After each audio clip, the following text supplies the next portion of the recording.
Gambling with Tether, Ultimate Bet, Tether perps, Tron bets, and the $1 peg. Throughout history, many online gaming and poker sites have been subject to fraud. Owners would cheat, overstate the odds of winning, operate like a Ponzi scheme, refuse to process withdrawals, or simply exit scam altogether.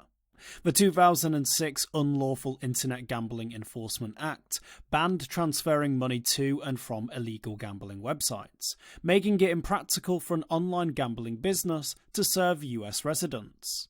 With USD transfers nearly impossible, demand for censorship-resistant cryptocurrencies increased. Tether and other cryptocurrencies met the niche market demand.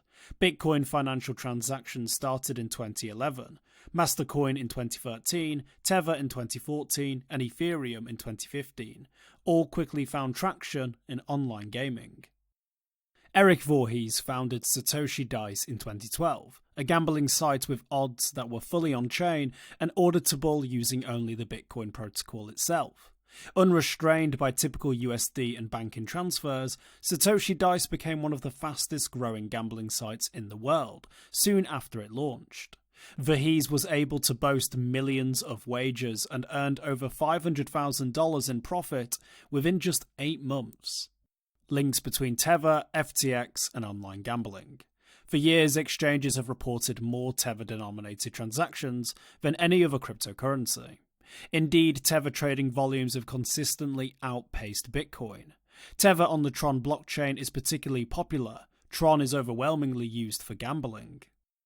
Similarly, Tether was the primary denomination for gambling-like leveraged futures and margin pairs across all Asian exchanges for years, including Binance, OKX, Huobi, OKCoin, Bitfinex, KuCoin, and Bybit. Tether's ties to FTX in the gambling industry are of note. Tether used Alameda Research as one of its few market makers. A former lawyer for poker site Ultimate Bet, Daniel Friedberg, went on to join FTX's legal team.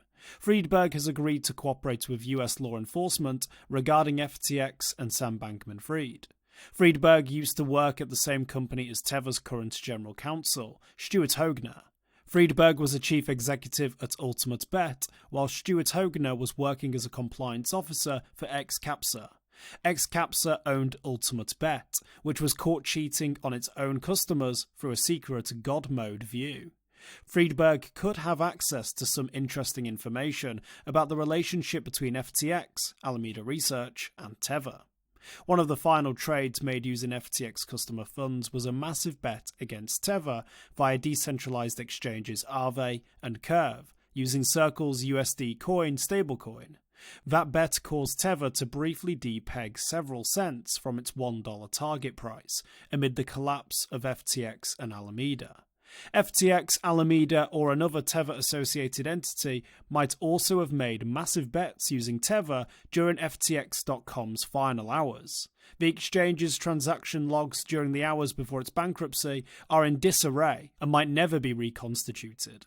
Tether's close run-ins with the law. Internet gambling-related arrests after 2006 include an Australian man charged by the Justice Department with laundering more than $500 million for unlawful online poker operations. Bitcoin wasn't involved in the money laundering. Instead, the Australian man used USD and the intra-bank automated clearinghouse system to launder USD proceeds of his crimes. He used several shell companies to transfer fiat in ways that appeared unrelated to gambling. Subsequently, law enforcement actions have targeted big poker websites like PokerStars, Full Tilt Poker, and Absolute Poker. A Canadian gambling site called Ultimate Bet ran afoul of similar Canadian regulations and ended up paying a $1.5 million fine. Could Tether be playing a similar game of cat and mouse with US regulators? As Protos previously described in a timeline on Tether and its sister exchange Bitfinex, both entities have become the subject of several investigations and legal actions by regulators. Tether famously settled a major criminal investigation by the New York Attorney General. Like New York State, the province of Ontario has also banned crypto platforms from offering Tether. One lawsuit has accused Tether of market manipulation. Tether did not proactively freeze Tornado Cash-related addresses after the US Office of Foreign Assets Control sanctioned Tornado Cash.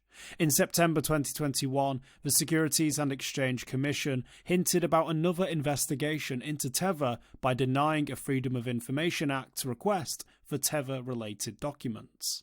Tether users are betting all the time. Tether's recent depegging could have been a brief, harrowing reminder of the risks of stablecoins. At the end of the day, Tether holders are betting, not just by using Tether to play online poker or buy leveraged perps, but also by simply believing Tether will remain worth $1. Smart Tether users typically only hold the token for long, to move money between properties. It's hard not to feel like users are playing roulette in an environment where fortunes arrive and disappear in an instant. For more informed news, follow us on Twitter and Google News, or subscribe to our YouTube channel.